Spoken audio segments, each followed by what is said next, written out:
Jerry Taft, a realtor, personal real estate corporation with Team Taft, eXp Realty. Let's talk about some real estate statistics so far into 2026. So it's early February, and looking at January, here's the kind of shocking headline. Invermere and area real estate sales plunge 41% as the market shifts. So this is true for January. In 2026, we saw only 20 sales compared to 34 in 2025. So that's definitely a drop. We also saw December was down. So these numbers kind of confirm what I'm feeling on the ground, which is that generally there's a lack of a lot of inventory and there's not a lot of serious buyers.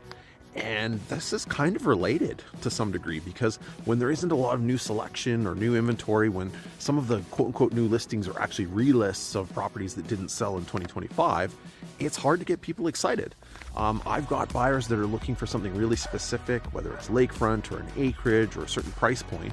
And if those things don't come up, they're not interested. So we're seeing a bit of that. And then beyond the lack of inventory, there's also a couple of other factors at play. One of them is the world is uncertain. We don't know what's happening with interest rates, tariffs, with whatever is going on in the United States. So that makes people kind of hold and freeze and not take action right away.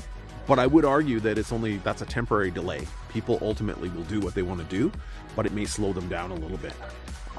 The other factor is there's a little bit of a standoff between sellers and buyers right now with pricing. So there are still some sellers that are trying to push price points up, and there are buyers looking for a deal, looking for value. And so there's a bit of a disconnect there.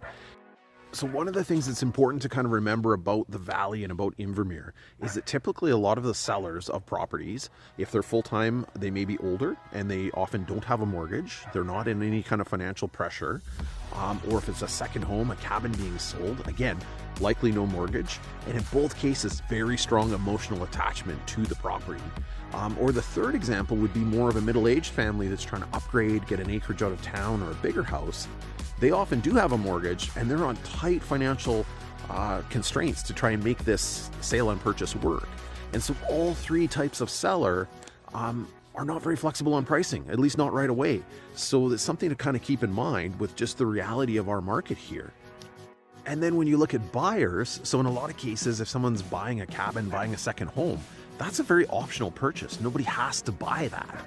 And we also see people that are maybe moving here to retire.